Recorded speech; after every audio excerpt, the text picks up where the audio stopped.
जी, कल हमने इसको पढ़ा था एथेंस और स्पार्टा का सिस्टम जो है। आज हम जो education in Europe and America, यहाँ से हम इसको आज हम स्टार्ट करेंगे।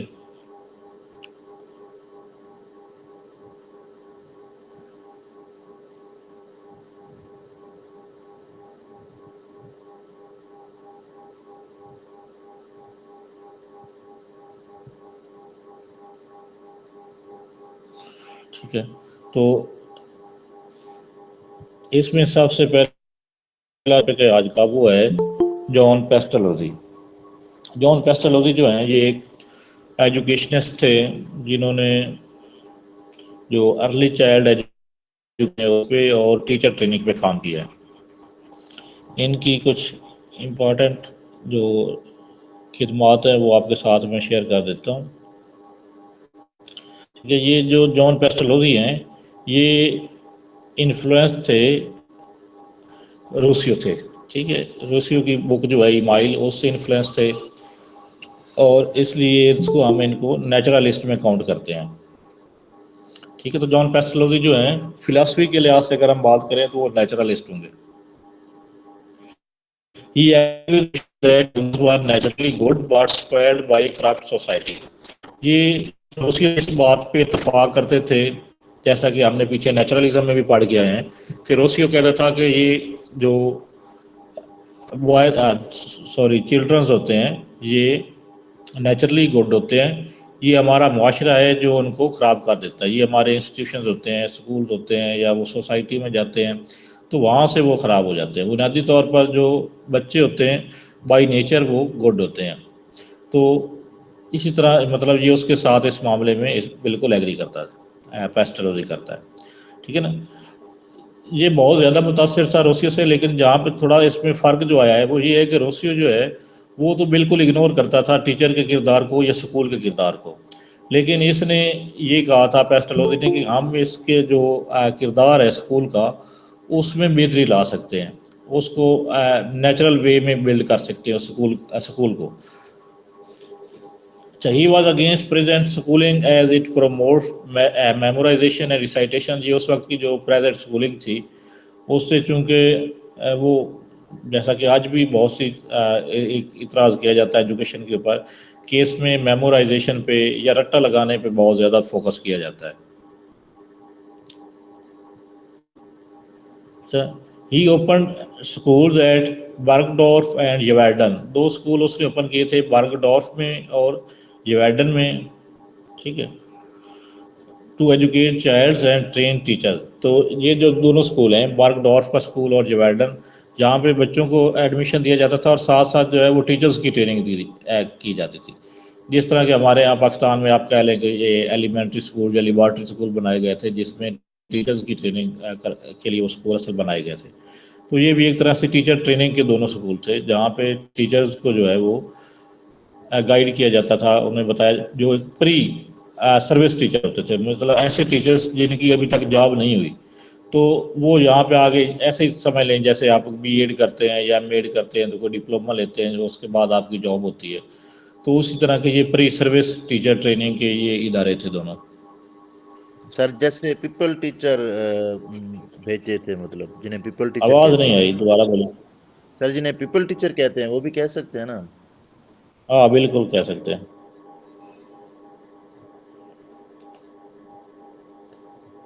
ही developed objective lesson for sensory learning. ठीक है, ये सेंसेस पे जैसा कि हमने नेचुरलिस्ट में पढ़ा है ना कि नेचुरलिस्ट जो है वो सेंसेस पे बहुत ज़्यादा बिलीव करते हैं कि नॉलेज जो है वो सेंसेस के थ्रू हासिल होता है। तो उसी को मद्देनज़र रखते हुए इसने सेंसरी लर्निंग पर ऑब्जेक्ट लेसन बनाया। ऑब्जेक्ट लेसन का मतलब है कि ऐसा लेसन जिसमें स्टूडेंट को आप एब्स्ट्रैक्ट नॉलेज देने की बजाय, थ्योरीज पढ़ाने की बजाय उसको कोई फिजिकल चीज़ दी जाती है। ठीक है, पेस्टोलॉजी है या जो बाकी नेचुरलिस्ट हैं वो ये कहते हैं कि जो एक फिजिकल चीज़ होती है वो भी एक मैसेज कन्वे कर रही होती है स्टूडेंट को। ठीक है, फॉर एग्जांपल आप स्टूडेंट को जो है वो कोई पिक्चर दिखाते हैं तो उस पिक्चर का कोई कलर है, उस पिक्चर की कोई शेप है, ठीक है, उसके पीछे कोई आइडिया है, तो एक पिक्चर जो है वो बजाते खुद कोई एक मैसेज कन्वे कर रही होती है। तो इसने वो सेंसरी लर्निंग पे जोर दिया, ऑब्जेक्ट लेसन तैयार किए थे ताकि स्टूडेंट जो है वो चीज़ों को जब देखेंगे तो उससे उनकी जो लर्निंग है वो कंक्रीट लर्निंग होगी। कंक्रीट लर्निंग जो है, जैसा कि हम ये मैक्सिमम ऑफ टीचिंग में भी पढ़ते हैं कि आप कंक्रीट टू एब्स्ट्रैक्ट जाते हैं, पहले ठोस चीज़ों के बारे में पढ़ाते हैं, उसके बाद जो होते हैं वो एब्स्ट्रैक्ट चीज़ों पे पढ़ाना शुरू करते हैं। तो कंक्रीट चीज़ें जो होती हैं, ठोस चीज़ें जो होती हैं, या ऐसी चीज़ें जिनका कोई फिजिकल वजूद होता है, फिजिकल स्ट्रक्चर होता है, उसको स्टूडेंट आसानी के साथ समझ लेते हैं। तो उसके अकॉर्डिंग जो है वो इसने अपने लेसन बनाए थे।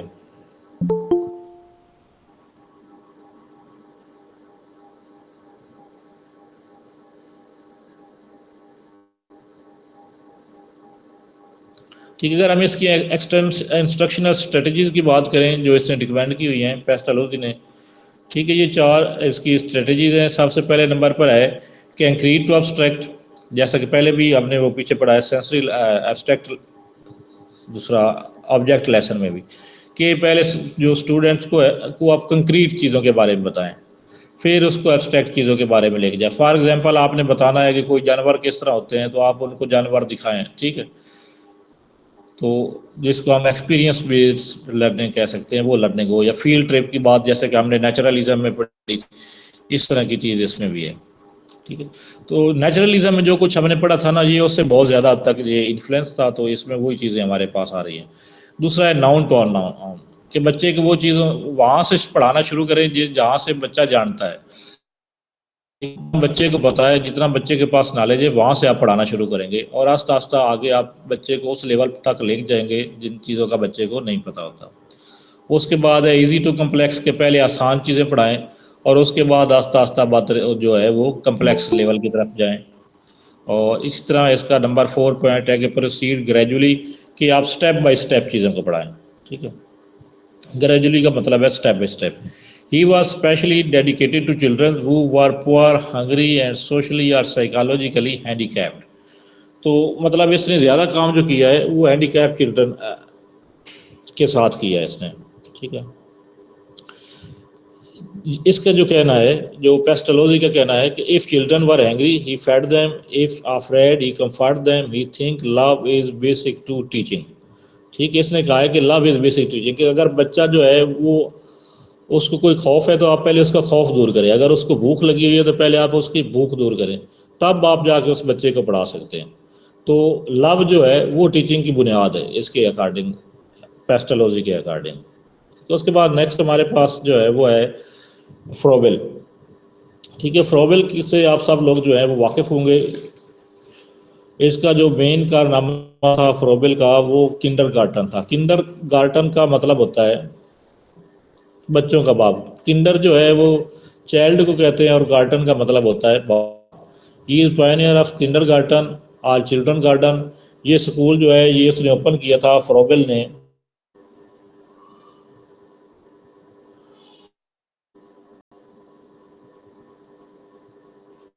1837 में। इसने फर्स्ट किंडर गार्टन स्कूल जो है वो ओपन किया था।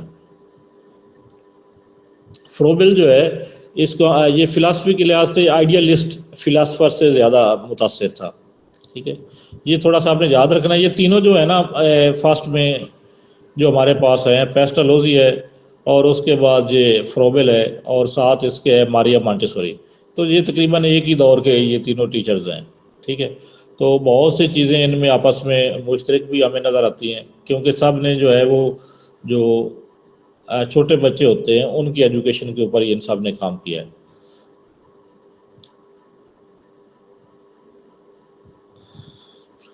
ये पेस्टोलॉजी जो है इसको हम कह सकते हैं कि ये मॉडर्न दौर का पहला पहला एजुकेशनिस्ट है। जो मॉडर्न एजुकेशनिस्ट हैं उनमें इसको हम कह सकते हैं कि ये पहला बड़ा एजुकेशनिस्ट है। फ्रोबेल को आप पढ़ रहे थे कि इसने फाउंडेड इन 1837 इन ब्रेंडनबर्ग में इसने फर्स्ट किंडरगार्टन जो है वो ओपन किया था 1837 में। ये 2 से 4 बार ये जो पास्ट पेपर है उनमें ये क्वेश्चन पूछा जा चुका है। He was influenced by the idealist philosophers and by Rousseau and Pestalozzi. ठीक है, ये आइडियलिस्ट फिलासफर से मुतासर था, साथ साथ रोसियो से और पेस्टोलॉजी से भी। तो जो ये मॉडर्न थिंकर है इन सब की बुनियाद पेस्टोलॉजी से स्टार्ट होती है, ठीक है। फ्रोबेल जो है वो भी पेस्टोलॉजी से मुतासिर था, उसके बाद जो मारिया मॉन्टेसोरी हैं वो भी पेस्टोलॉजी से मुतासिर थी। तो एक तरह से बुनियादी काम जो है वो पेस्टोलॉजी ऑब्जेक्ट लेसन का, ठीक है, या सेंसरी बेस्ड लर्निंग का उसने जो एक कंसेप्ट दिया। तो फ्रोबेल के यहाँ भी हमें वही नज़र आता है, senses based learning, experience based learning भी उसको हम कह सकते हैं, ठीक है, या ऑब्जेक्ट लेसन प्लानिंग वो हमें इसके यहाँ भी नज़र आती है, वो पेस्टोलॉजी के यहाँ भी नज़र आती है। और मारिया मॉन्टेसोरी जो है उसके यहाँ भी बहुत ज़्यादा ये इस पे फोकस है, सेंसरी लर्निंग पे।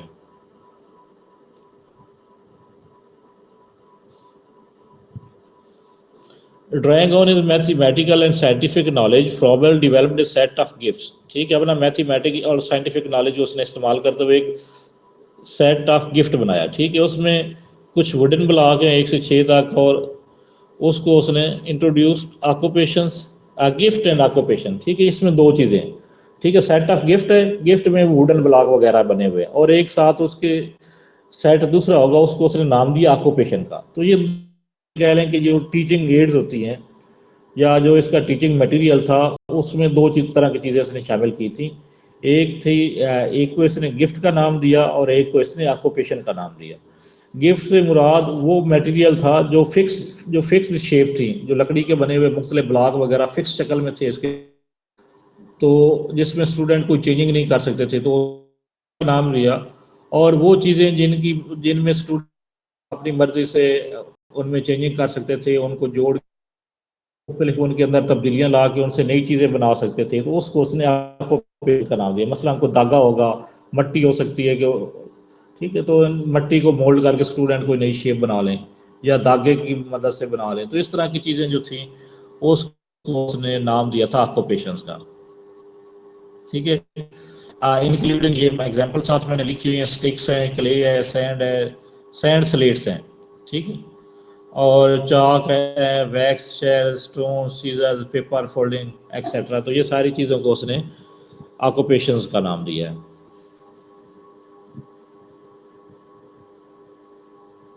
ठीक है। ये मुख्तलिफ जो उसके लर्निंग मटेरियल है, इसमें कुछ फिक्स शेप हैं, ठीक है, और कुछ आप इसमें देख सकते हैं कि धागे वगैरह इसमें साथ पड़े हुए हैं, उनकी मदद से स्टूडेंट मुख्तलिफ चीज़ें बना सकते हैं। तो जो फिक्स शेप है उनको हम गिफ्ट्स कहेंगे, और जिन चीज़ों को स्टूडेंट मुख्तलिफ शेप्स दे के उनसे नई नई चीज़ें आगे मतलब वो शेप्स बना सकते हैं मज़ीद, उसको उसने ऑक्यूपेशंस का नाम दिया है। अगर हम इसके की फीचर जो है फ्रोबेल अप्रोच के उसकी बात करें, तो इसके 4 मेन कंपोनेंट्स है फ्रोबेल अप्रोच के। There are 4 main components of Froebel approach, ठीक है। इसमें सबसे पहले है मोटर एक्सप्रेशन, ठीक है। मोटर एक्सप्रेशन का मतलब है कि मोटर से मुराद होता है हरकत, कि आपने बच्चे को वो एक्टिविटीज़ करवाएं जिससे बच्चा जो है एक्टिव रहे, बच्चे को फिजिकली मतलब मूव करना पड़े, चलना फिरना पड़े, तो ऐसी चीज़ों से बच्चा जो है वो ज़रा खुश होकर काम करता है। वो सोशल पार्टिसिपेशन, ये सेकंड है। थर्ड है फ्री सेल्फ एक्सप्रेशन, और 4 है क्रिएटिविटी। कि इन 4 इसने कहा था कि इन कंपोनेंट की मदद से आप अपनी टीचिंग को बेहतर बना सकते हैं जो टीचर्स हैं।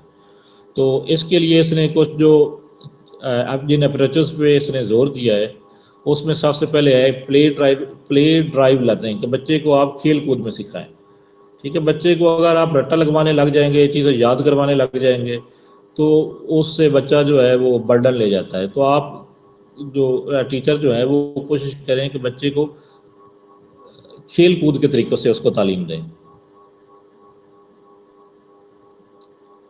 ठीक है। उसके साथ children can only learn when they are ready for, दूसरा इसने ये कहा है कि चिल्ड्रन को, बच्चों को सिर्फ हम उस वक्त कोई चीज़ सिखा सकते हैं जब उनका दिल भी हो सीखने पे, ठीक है। जब तक वो बच्चा सीखना ना चाहे, वो रेडी ना हो सीखने के लिए, उस वक्त तक आप बच्चे को कुछ नहीं सिखा सकते। तो बच्चे को सिखाने से पहले मतलब आप बच्चे को लेक्चर देने से पहले उसको लेक्चर सुनने के लिए रेडी करें।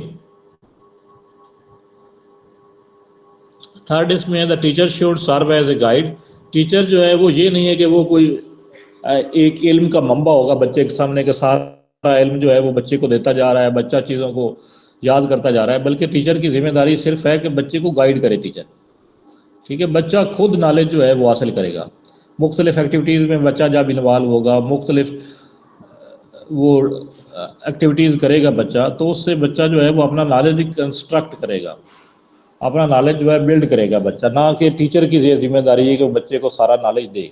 अगर टीचर ने सारा कुछ बच्चे को बता देना है तो बच्चे की जो लर्निंग है वो मतलब उससे इफेक्ट होगी बच्चे की learning. The class should be या प्रिपेयर्ड इन्वायरमेंट, मतलब क्लास जो है वो एक अच्छी इन्वायरमेंट हो, प्रिपेयर्ड इन्वायरमेंट हो जहाँ पे वो काम सारा कर सकते हो। उसके बाद है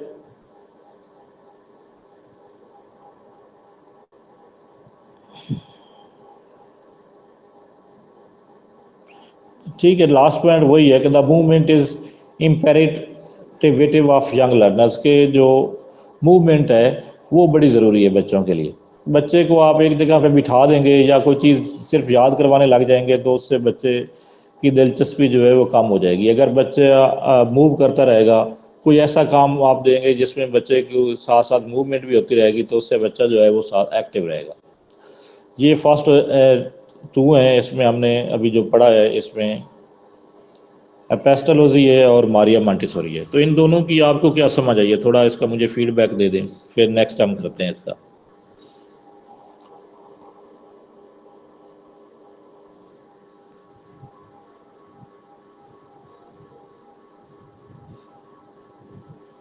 कौन थोड़ा फीडबैक देगा इसका, बता दें कि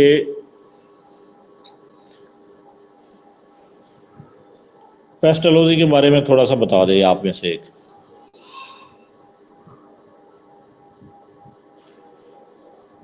जो ये हमने पढ़ी हैं फ्रोबल की गिफ्ट्स और ऑक्यूपेशन, इनमें क्या फ़र्क है? गिफ्ट और ऑक्यूपेशन का फ़र्क बता दें आप।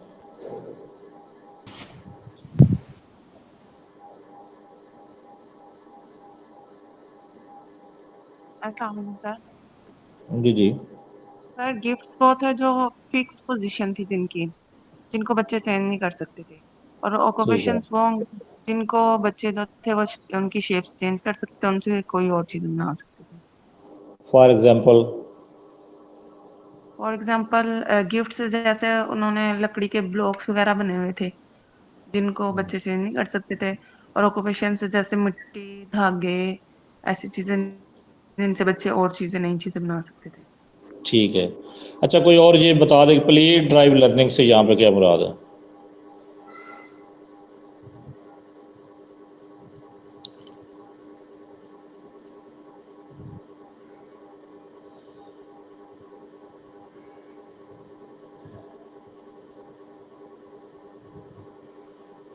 सर उनमें बच्चों को ना मतलब खेल कूद के दौरान जो है ना वो सिखाया जाए ताकि वो इंटरेस्टेड हो मतलब सीखने में।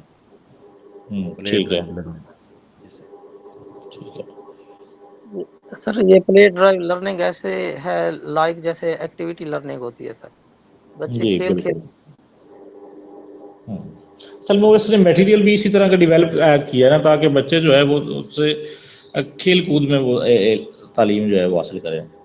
मतलब अच्छा, उसके सारा बाद ये नेक्स्ट। अर्ली चाइल्डहुड एजुकेशन से रिलेटेड है सर, सारा बिल्कुल सारा चाइल्ड एजुकेशन। यूज ये इन करते हैं। तीनों का काम जो है ना, इसमें पेस्टोलॉजी का काम, फ्रोबेल का काम, मारिया मॉन्टेसोरी का काम, तीनों का काम जो है वो चाइल्ड एजुकेशन से रिलेटेड है। जी जी सर। ठीक है। थर्ड हमारे पास जो है वो मारिया मोंटेसोरी हैं। ये फर्स्ट इटालियन जो है वो डॉक्टर थी, फिजिशियन थी। Italian educator Maria Montessori devised Montessori method of teaching. तो मॉन्टेसोरी मेथड ऑफ टीचिंग जो है वो इन्होंने इंट्रोड्यूस करवाया था मारिया मोंटेसोरी ने। मारिया मोंटेसोरी जो है ये असल में इटली में इनकी दो लिहाज से एक ज़्यादा शोहरत है।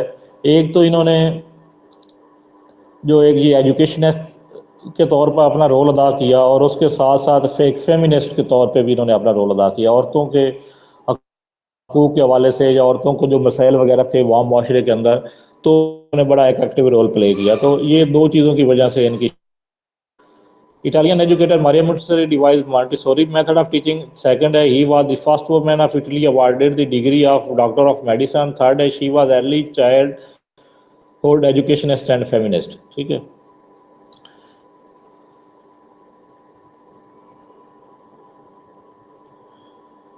इसने जो ज़्यादातर काम किया है वो हैंडीकैप चिल्ड्रन के साथ किया है। ठीक है। असल में इसकी जो एजुकेशन है ना मारिया मोंटेसोरी की, इसने एडमिशन लिया था, सबसे पहले इसने एडमिशन लिया था इंजीनियरिंग में, तो बॉयज़ स्कूल इंजीनियरिंग में। वहाँ पे गर्ल्स के लिए उन दिनों में इतने मौके नहीं थे, तो वो एक बॉयज़ स्कूल था। कुछ अर्सा वहाँ पे इसने पढ़ने के बाद इसने सोचा कि मुझे मेडिकल की फील्ड में जाना चाहिए, तो फिर इसने मेडिकल के लिए एडमिशन का टेस्ट दिया। वो फर्स्ट टाइम इसका टेस्ट क्लियर ना हुआ, फिर इसने कुछ इजाफी सब्जेक्ट्स जो है वो पढ़ के दोबारा वो उसके लिए ये एलिजिबल हुई और इन्होंने वहाँ पे एडमिशन लिया। तो इनकी जो स्पेशल ज़्यादातर वर्क है वो है जो ऐसे बच्चों के साथ जिनको हम कहते हैं कि ये स्पेशल बच्चे हैं, मेंटली या फिज़िकली जो बाकी बच्चों से कम बच्चे होते हैं, उन बच्चों के साथ इन्होंने ज़्यादा काम किया। तो वहाँ पे उनके लिए इन्होंने एक सेंटर ओपन किया रूम के अंदर ही, रूम के किसी एक कस्बा था, वहाँ पे इन्होंने एक सेंटर ओपन किया। वहाँ पे जब इन्होंने काम किया जो स्पेशल बच्चे थे उनके साथ, उनको इन्होंने सेंसरी लर्निंग करवाई, मतलब उनके लिए इन्होंने कोई लर्निंग ऑब्जेक्ट बनाए और उन ऑब्जेक्ट्स की मदद से बच्चों को जब इन्होंने लर्निंग करवाई तो उसके रिज़ल्ट जो है वो बड़े अच्छे रहे। तो उसके बाद इनकी शोहरत जो है बनी और बहुत से जो बड़े एजुकेशनिस्ट थे उन्होंने इनके साथ रब्ता किया, पब्लिशर्स ने इनके साथ रब्ता किया, ठीक है। जो प्राइवेट सेक्टर था तो उन्होंने जब देखा कि इन्होंने बच्चों को जो हैंडीकैप बच्चे उनके उनको इन्होंने इस तरह ट्रेन कर दिया है, तो जो प्राइवेट सेक्टर था उन्होंने भी फिर मारिया मोंटेसोरी का जो एक मेथड थे उनको अप्लाई करना शुरू किया। आजकल भी जितने भी मतलब बड़े अच्छे स्कूल होते हैं वहाँ पे जो छोटी क्लासेस होती हैं उनको जो पढ़ाने का तरीकाकार होता है उसको मोंटेसोरी मेथड ही कहा जाता है। As she worked, अच्छा, in 1908 she established school the Casa Del Bambini, ये स्कूल इसने कैम किया था 1908 में। सर ये दानिश तो मॉन्टेसरी स्कूल्स भी इसी बेस पे होंगे, इसी कॉन्सेप्ट पे? अब मॉन्टेसोरी का मतलब यही यही लिया जाता है कि जहाँ पे जो छोटे बच्चे हैं उनको मॉन्टेसोरी के तरीका से पढ़ाया जाए। उसका ये इसका तरीक़ाकार ये था मॉन्टेसोरी का कि इसने भी जैसे हमने पढ़ा है ना उसमें सबसे पहले पेस्टोलॉजी में कि ऑब्जेक्ट लेसन बनाया जाए, तो ये इसके भी लेसन ऑब्जेक्ट लेसन ही है असल में मारिया मोंटेसोरी के भी। तो इन स्कूलों में भी यही होता है कि अगर आपने बच्चे को ए सिखाना है ना, तो बजाय इसके को आप उसको बोर्ड पे ए लिख कर दें या किताब पे लिख कर दें, आप उसको लकड़ी का बना हुआ ए दें, ठीक है, या पेपर्स जो होते हैं ये ग्लिटरिंग शीट्स वगैरह होती हैं, सैंड शीट्स जिन शायद इनको कहते हैं, तो इनका बना हुआ ए दें। बच्चे उसके साथ खेलेंगे, उन तस्वीरों के साथ उन चीज़ों के साथ खेलेंगे, तो वो चीज़ें बच्चों के जो है ना वो याद साथ साथ याद होती जाएंगी। मतलब ए बी सी डी अगर आपने बच्चों को सिखानी है तो उनके कोई खिलौने खिलौने बने हुए बच्चे उनके साथ इंगेज होंगे, तो उससे बच्चे जब ए को हाथ लगाएंगे उसके साथ खेलेंगे तो वो चीज़ उनको शेप जो है वो ज़्यादा अच्छे तरीके के साथ याद रहेगी। तो सर ये वो लकड़ी मेथड के जो है, मॉडल्स बने होते हैं एबीसी वगैरह के मॉडल स्टोन। हाँ बिल्कुल इसी तरह की लर्निंग। तो अब भी मतलब ये नर्सरी लेवल पे इसी तरह बच्चों को पढ़ाया जाता है बहुत सी जगहों पे। तो उसी को मॉन्टेसोरी टीचर भी कहते हैं जो उनको पढ़ाने वाले होते हैं, कि स्कूल के अंदर मॉन्टेसोरी टीचर की जगह खाली है, ठीक है। तो मॉन्टेसोरी से मुराद वो एक मेथड है जो मारिया मॉन्टेसोरी ने इंट्रोड्यूस करवाया बच्चों को पढ़ाने का। इसने ये 3 तरह की एक्टिविटीज़ होती थी। There were 3 types of activities, practical, sensory और फॉर्मल स्किल। इसके पास जो बच्चे पढ़ने वाले थे ना, हमारे पास तो ये मतलब सही बच्चे आते हैं ना, तो ये स्पेशल स्कूल था एक किस्म का इसका, आप ये कह लें कि जहाँ पे वो बच्चे पढ़ते थे जो मेंटली जो है वो वीक होते हैं बच्चे, मतलब उनकी सोचने समझने की सलाहियतें बाकी बच्चों जितनी नहीं होती, ठीक है। आप नीम पागल से बच्चे जिनको आप समझ लें कि आमतौर पर मुआशरे में समझा जाता है, तो इस किस्म के बच्चे थे। तो उनको ट्रेनिंग देने के लिए इन्होंने ना 3 तरह की एक्टिविटीज़ करवाई। उसमें थी प्रैक्टिकल, सेंसरी और फॉर्मल स्किल। प्रैक्टिकल एक्टिविटीज़ में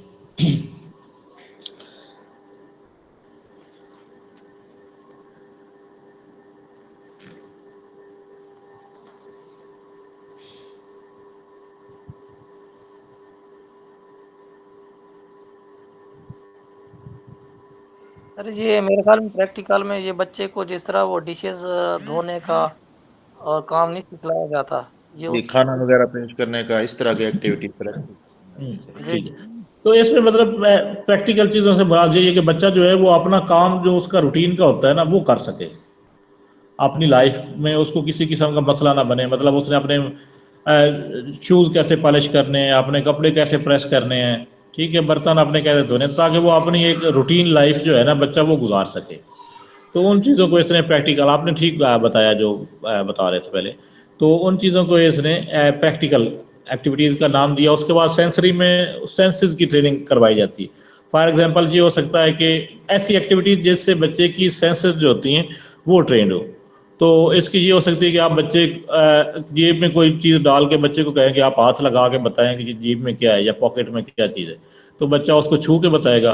तो उससे बच्चे की जो टच करने की ये सलाहियत है, सेंस है, वो ट्रेंड होगी। इस तरह आप बच्चे की जो सूंघने की ट्रेनिंग दे सकते हैं, उसको सुनने की ट्रेनिंग करवा सकते हैं। तो जो 5 सेंसेस हैं उनकी ट्रेनिंग के लिए इसने मुख्तलिफ एक्टिविटीज़ जो हैं वो बनाई थी।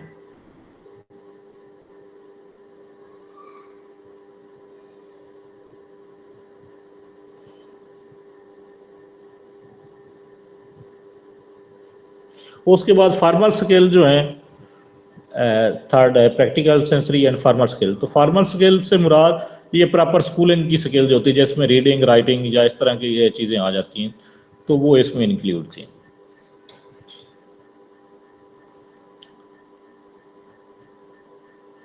तो उसके साथ है डायडैक्टिक टीचिंग मटेरियल से मुराद यही टीचिंग मटेरियल है जो आपके पास ना एक कंक्रीट टीचिंग मटेरियल होता है, तो इसी को डायडैक्टिक टीचिंग मटेरियल कहा जाता है। अच्छा, डायडैक्टिक टीचिंग मटेरियल से ना एक क्वेश्चन अक्सर पास्ट पेपर में आया हुआ है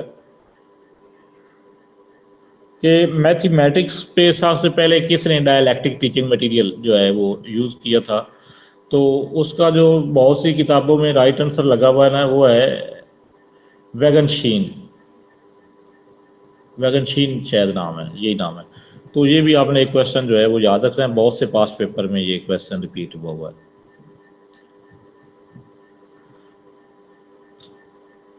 जिसके उसके बाद 8 प्रिंसिपल्स ऑफ टीचिंग हैं जो इसने दिए हैं मारिया मॉन्टेसोरी ने। उसमें सबसे पहले नंबर पर है मूवमेंट एंड कग्निशन, के मूवमेंट और कग्निशन का आपस में जो है वो बड़ा बड़ा एक लिंक होता है कि जब बच्चे हरकत करते हैं, मूव करते हैं, तो उससे उनको वो चीज़ें ज़्यादा अच्छे तरीके से उनको याद रहती हैं। ठीक है। उसके बाद सेकंड है चॉइस, सेंस ऑफ कंट्रोल, के बच्चों को आपने चॉइस देनी है। इसमें यही था कि मुख्तलिफ जो टीचिंग मटेरियल है ना, जो इसका स्कूल था मारिया मोंटेसोरी का, तो इसमें बच्चों के लिए चॉइस भी थी एक्टिविटीज़ में, कि मुख्तलिफ मटेरियल पड़े होते हैं, बच्चे अपनी मर्जी की एक्टिविटी जो है वो सिलेक्ट कर सकते हैं। तो मतलब सिलेक्ट तो उन्होंने वही करनी है जिसका उनके पास मटेरियल पड़ा है। तो ये एक तरह से कंट्रोल्ड चॉइस उनकी थी कि जितना जो मटेरियल पड़ा होगा वो उसी से वो उसको चॉइस करेंगे। अच्छा, उसके बाद इंटरेस्ट है कि जो आप लेसन दें उसमें अगर बच्चे की इंटरेस्ट होगी तो उसकी लर्निंग जो है वो बेहतर होगी। 4 इसमें अवॉइड एक्सट्रिंसिक रिवार्ड, इसने एक्सट्रिंसिक रिवार्ड देने से जो है बच्चों को मना किया है। एक्सट्रिंसिक रिवार्ड होता है जो आप बच्चे को कोई लालच देते हैं, आप उसको सजा देते हैं, ठीक है, या आप उसको कोई इनाम का लालच देते हैं, कोई पैसों का लालच देते हैं सबक याद करने के लिए, तो उससे इसने कहा है कि आप इसको अवॉइड करें। बल्कि इंट्रिंसिक मोटिवेशन जो होता है ना, ये मोटिवेशन की 2 टाइप हैं, एक्सट्रिंसिक और इंट्रिंसिक। एक्सट्रिंसिक को हम कहते हैं कि वो मोटिवेशन बच्चे को जो किसी इनाम के लालच में या किसी सज़ा के खौफ की वजह से जो एक बच्चा काम कर रहा होता है, तो वो एक्सट्रिंसिक मोटिवेशन होता है।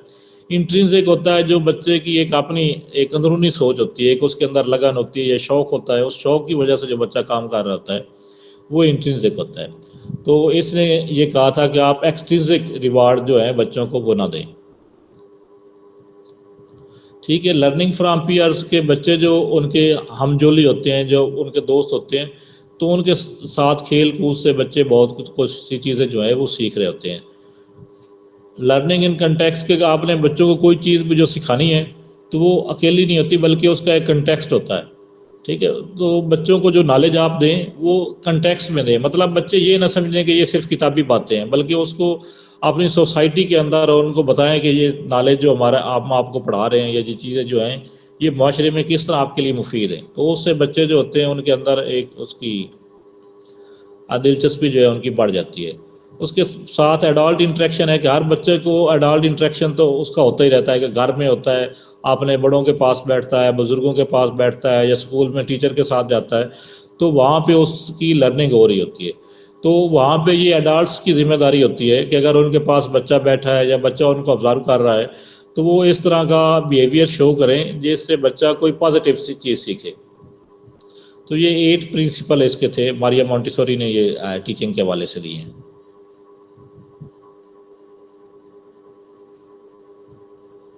और लास्ट इसमें है कि ऑर्डर इन द इन्वायरमेंट के दुनिया के अंदर हर चीज़ जो है वो एक डिसिप्लिन में है, तो डिसिप्लिन जो है वो लड़ने के लिए ज़रूरी है। तो इसलिए इसने डिसिप्लिन पे भी जोर दिया कि आपने डिसिप्लिन जो है उसको मेंटेन रखना है। उसके बाद इसमें हमारे पास है हेलन परखॉस्ट, ये जिसने डाल्टन प्लान दिया था। ठीक है, डाल्टन प्लान जो है ये हेलन परखॉस्ट ने 1908 में दिया था। He open school in 1919 in Dalton in state of Massachusetts. तो ये स्टेट जो है ये अमेरिका की एक स्टेट है, यहाँ पे 1919 में इसने अपना एक स्कूल ओपन किया। तो ये स्कूल क्या है, ये स्कूल असल में हम इसको कह सकते हैं कि एक चिल्ड्रन यूनिवर्सिटी है।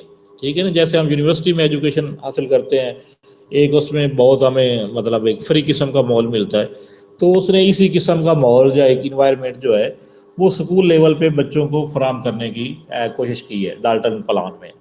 इसमें यह है कि 3 क्लास से ऑनवर्ड जो है बच्चे, उनके लिए अलग अलग रूम होंगे हर सब्जेक्ट के लिए।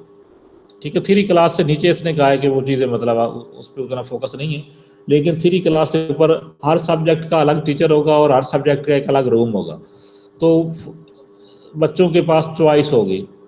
इसके एग्जांपल ऐसे है कि बच्चा जब स्कूल जाता है ना तो वो सोचता है कि मुझे आज इंग्लिश पढ़नी है, तो वो क्या करेगा, बच्चा इंग्लिश के रूम में चला जाएगा, वहाँ पे इंग्लिश का टीचर जो है वो अवेलेबल होगा। ठीक है, तो वो इंग्लिश पढ़ लेगा। उसका दिल है मैथ्स पढ़ने को, तो वो मैथ्स के टीचर के पास चला जाए, मैथ्स पढ़ ले। तो जब बच्चा समझे कि उसने अपना काम कंप्लीट कर लिया है, उसने जो सिलेबस था उस टर्म का वो पूरा कर लिया है, तो वो फिर स्कूल जो एडमिनिस्ट्रेशन होती है उसको एप्लीकेशन देगा कि मैंने अपना सारा जो स्टडी है वो कंप्लीट कर ली है। वो उसका एग्ज़ाम लेंगे तो उसको नेक्स्ट क्लास में प्रमोट कर दिया जाएगा। मतलब अगर वो साल हमारे पास, हाँ, तो बच्चे जो होते हैं ना वो 1 साल पढ़ने के बाद अगली क्लास में जाते हैं। तो आपने देखा होगा क्लास में ऐसे बच्चे भी होते हैं जो वो सारा सिलेबस 3 महीनों में करके पीछे 8 महीने फ्री बैठे रहते हैं क्लास के अंदर, ब्लैक बच्चे जो होते हैं। तो वहाँ पे ये है डाल्टन प्लान में कि एक बच्चे ने 4 महीने के अंदर अपना सारा काम उस क्लास का कर दिया है तो उसको नेक्स्ट क्लास में प्रमोट कर दिया जाएगा। वहाँ वो 5-6 महीने के अंदर उस क्लास का काम कर लेता है तो उसके बाद उसको नेक्स्ट क्लास में प्रमोट कर दिया जाएगा। ठीक है, हमारे यहाँ ये है कि हमारा जो 16 साल का बच्चा है वो मैट्रिक करता है, जबकि मैंने ऐसे लोग भी जो सोशल मीडिया के जरिए मतलब आपका इंटरेक्शन होता रहता है मुख्तलिफ लोगों से, तो ऐसे लोगों को भी देखा है मैंने जो 16 साल 17 साल की उम्र में या 18 साल की उम्र में उन्होंने मास्टर लेवल की डिग्री हासिल की होती है। तो मतलब जो वेस्टर्न एजुकेशन सिस्टम है वो इस लिहाज से भी हमसे एडवांस है। हमने तो बच्चों की एक एज फिक्स की हुई है कि इस एज में बच्चा दाखिल लेगा और हर साल वो एक ही क्लास करके आगे पढ़ेगा, चाहे वो ब्रिलियंट बच्चा है या चाहे वो डल माइंडेड बच्चा है। सर हमारा निज़ाम तो वही पुराना है ना, सब कॉन्टिनेंट वाला। पासिंग मार्क्स भी बिल्कुल। वही हैं 33। और ये देखिए ना, मतलब इसने ये स्कूल ओपन किया था 1908 में, 120 साल पहले की बात है, 110 साल पहले की बात है। 1919 में स्कूल पैस ने बनाया है, तो ये मतलब कुछ 100 साल पहले की बात है। हम 100 साल गुजरने के बावजूद भी मतलब हम अपनी पुरानी डगर पे चल रहे हैं अभी तक। तो हम इनसे कितना पीछे हैं, कोई 200-400-500 साल हम इनसे पीछे जा रहे हैं अभी तक। अच्छा, इसका हम तो पढ़ते हैं, इसमें 2 प्रिंसिपल इसमें है, प्रिंसिपल ऑफ फ्रीडम और प्रिंसिपल ऑफ कोऑपरेशन।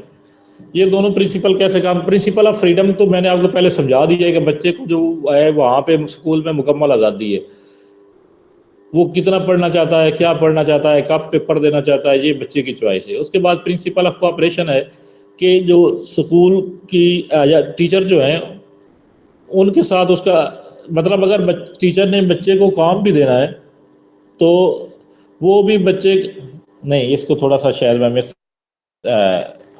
आगे पीछे कर रहा हूँ यहाँ पे।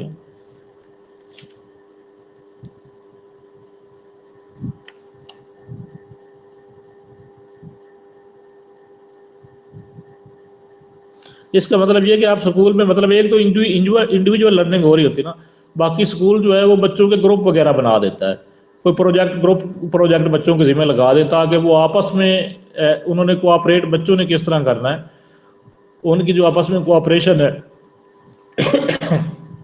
वो बच्चों की बेहतर हो, इससे उनकी सोशल डेवलपमेंट जो है वो होगी बच्चों की, मतलब ग्रुप वर्क करेंगे या कोई प्रोजेक्ट वर्क बच्चे इन्वॉल्व होंगे, तो ये उसको ज़ाहिर कर रहा है यहाँ पे।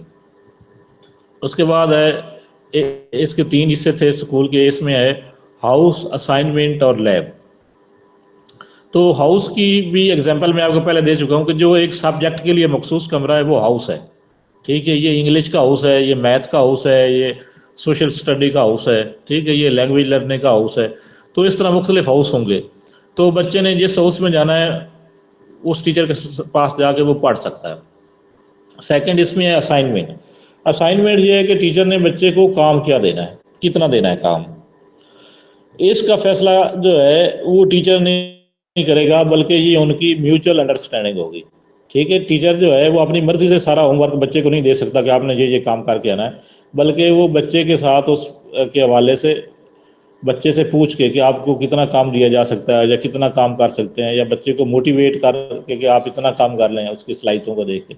मतलब वो उनका एक म्यूचुअल अंडरस्टैंडिंग होगी कि टीचर की और स्टूडेंट की, कि स्टूडेंट को कितना काम मिलना, होमवर्क क्या मिलना, उसको असाइनमेंट क्या मिलनी। और थर्ड इसमें है लैब। लैब का ये है कि ये एक 1-to-1 इंटरेक्शन का कमरा है, ठीक है। बच्चे को कोई मसला आ रहा है किसी सब्जेक्ट के अंदर, कोई हाउस में तो ये होगा ना कि वो सारे बच्चों के साथ जाके वहाँ पे क्लास अटेंड करेगा, लेकिन सारे बच्चों के साथ जा क्लास अटेंड करने के बावजूद उसको किसी चीज़ को समझने में कोई मुश्किल पेश आ रही है, कोई कंसेप्ट समझने में मुश्किल पेश आ रही है, या उसको सब्जेक्ट के हवाले से कोई मुश्किल है, तो वो अपने टीचर के पास जाएगा और एप्लीकेशन देगा और फिर उनकी आपस में मीटिंग होगी, स्टूडेंट और टीचर की मीटिंग होगी, ठीक है। तो वो जो 1-to-1 इंटरेक्शन होगा स्टूडेंट और टीचर का, उसको लैब का नाम दिया गया।